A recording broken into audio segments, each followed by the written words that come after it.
Andrew was diagnosed with the brain tumour September 2020. It was all during the lockdowns. Andrew had to go in and see the doctors on his own. I had to stay outside in the car. I suddenly got a phone call. It was Andrew on the mobile saying, "Can you come in?" Well, obviously my heart sank then, and her words were, "Live your best life." Best life.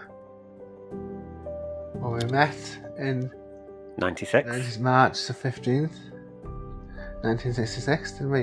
1996. 66 when you were born. Oh, I was born in 66.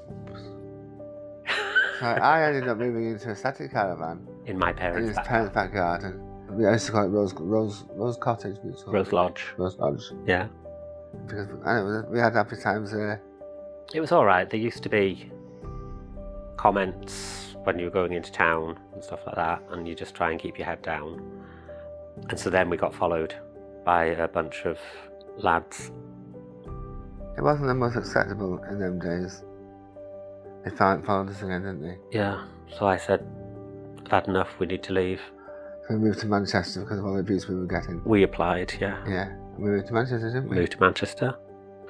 But obviously the children grew up. As time went on, our daughter had three children of her own, and my mum has got dementia, so I just said, "Look, I'm making the decision, can we go back to Wrexham?" So I applied to Wales and West, and we were allocated a little one-bedroom flat in Hightown. September 2020 that you I had got the the results back diagnosis. from the MRI scan. Yeah. We just start with it, and it's like, okay, what can you do?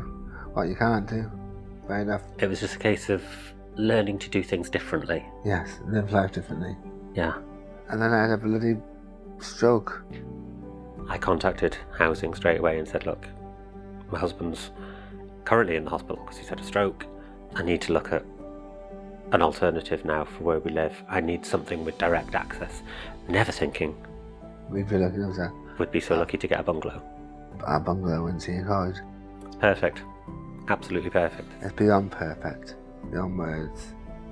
I mean, since we were here, we had a follow-on call. Was it a week, 2 weeks after moving in from Wales and West to just ask how everything was, how it was going. Are there any adaptations that would make things better? And I said, "Oh, well, actually, I was looking to contact occupational health because we needed a drop-down chair in the shower, a grab rail by the toilet, and a grab rail outside." And that was it. They said, "We can deal with that."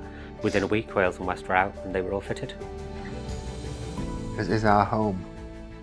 And it's our forever home. It's what's enabling us to live our best life. Beautiful, isn't it? Certainly is. I'm very lucky. I did check with our housing association, and I said, "Well, we'll see be able to live in the bungalow when I die." And I got told yes, because he's a resident as well. I just wanted to make sure that he's got a home where he won't lose it, and that made me feel so much better. Because you love it here, don't you? I do. You love it. But I'd live it in a tent if I'm with you. Oh, bless him. I'm living in a bloody tent. No.